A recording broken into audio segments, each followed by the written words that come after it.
Imagine you're a soldier in the year 672 and the sea itself just caught fire. Not the ship, not the sail, the water. Flames racing across the waves like they're hunting you down, and every direction you swim, the fire follows. That's not a myth. That's not a legend somebody exaggerated over 1,000 years of retelling. That actually happened. And the empire that did it turned a weapon into a legend so terrifying, so effective, that it may have single-handedly saved Western civilization as we know it, and then vanished so completely that we still can't fully rebuild it today. Here's how it went down. The most powerful army on earth was closing in on Constantinople, the last great capital of the old Roman world. The Arab fleet had already swallowed up massive chunks of territory, and now they wanted the crown jewel. The city was surrounded, outnumbered, out of options. By every normal rule of warfare, this siege should have ended the empire right there. Instead, something happened that shouldn't have been possible. Byzantine ships sailed out to meet the invaders, and instead of arrows or swords, they unleashed something nobody had ever seen before.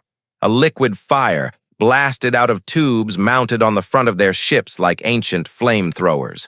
It clung to wood, it clung to skin, and when it hit water, it didn't go out.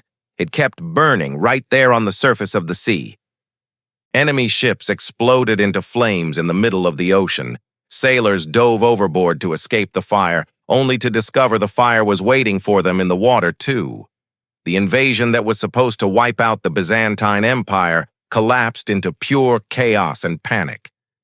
The empire had just unveiled a weapon so devastating it would keep them alive for centuries. And here's the part that still blows historians' minds today. 1,300 years later, we still don't know exactly how it worked. This is the story of Greek fire, the superweapon so secret that even the people who invented it eventually lost the recipe forever. Let's back up. By the 7th century, the Byzantine Empire was in serious trouble. It was the surviving half of the old Roman Empire, and it was being squeezed from every direction. The Arab conquests were moving fast, swallowing territory that Rome had held for centuries. Constantinople, the capital, sat right in the crosshairs. If the city fell, the empire likely fell with it. According to Byzantine sources, a man named Kallinikos, a refugee engineer who had fled from Syria, arrived in Constantinople with a formula, a weaponized liquid that could be sprayed at enemies and would ignite on contact, even on water. The empire adopted it almost immediately, and it could not have come at a better time. The first major test came during that Arab siege of Constantinople in the 670s. Byzantine ships equipped with fire-projecting tubes met the invading fleet, and the results were devastating. Ships loaded with soldiers went up in flames before they even reached the walls, the siege collapsed, Constantinople survived. But this wasn't a one-time trick. Greek fire became a defining piece of Byzantine military technology for centuries, deployed again and again whenever the empire's survival was on the line.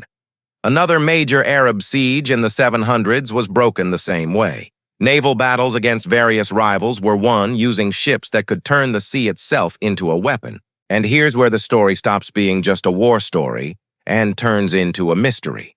Because the Byzantines protected this weapon with a level of secrecy usually reserved for the throne itself. Rival powers spent centuries trying to steal the formula. Spies, bribery, infiltration. As far as we know, every single attempt failed. So what actually was this stuff? Here's where it gets interesting, because the honest answer is nobody today knows for certain. The Byzantines guarded the formula as one of the most closely held state secrets in their entire history. Only a small circle of people, tied directly to the imperial family and the military, were allowed to know how it was made. Production was centralized. Workers involved in manufacturing it were reportedly kept isolated and monitored. Even within the empire, most people had no idea what was in it. What we do know comes from descriptions of how it behaved rather than what it contained. It was liquid.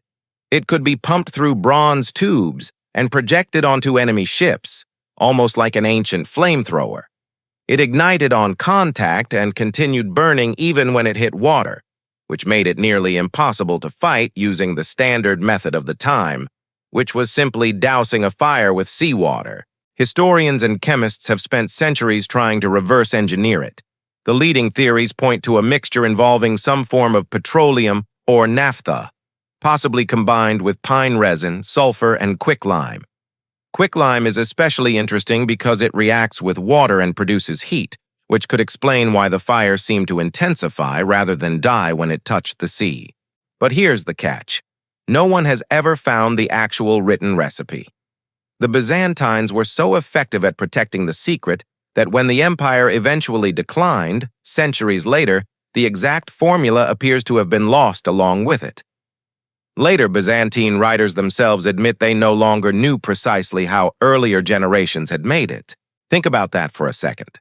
A civilization invented a weapon so effective it helped save their empire from collapse more than once, protected the secret so well that even their enemies never managed to replicate it, and then eventually lost the knowledge themselves. Not because a conquering army destroyed it, but because the closed circle of people who knew the formula simply died out without fully passing it on. It's one of the strangest outcomes in the history of technology. Most lost inventions disappear because a civilization collapses or gets erased. Greek fire disappeared while the civilization that made it was still standing, just because the secrecy that protected it worked too well. The reputation of Greek fire outlived the formula itself. For centuries after, Greek fire became a general term used across Europe and the Middle East for any kind of incendiary weapon, whether or not it had anything to do with the original Byzantine mixture. The name became bigger than the substance. There's something almost fitting about that. A weapon built entirely on secrecy became, after the secret was lost, a legend that people kept telling anyway. So today, if you ask a historian exactly what Greek fire was made of, the honest answer is still, we don't know for certain. We have theories, chemical possibilities, educated guesses based on how it behaved in battle. But the actual formula, the one written down somewhere in a Byzantine palace over 1,000 years ago, is gone. A weapon that saved an empire, guarded by a secret so tight it eventually outlived the people who kept it. But here's the thought that should actually keep you up tonight. Imagine if someone found the original recipe tomorrow. It wouldn't just solve one of history's greatest mysteries, it would resurrect one of the deadliest weapons humanity ever created. If this blew your mind, subscribe, because Plot Twist Studio digs up stories exactly like this one every week.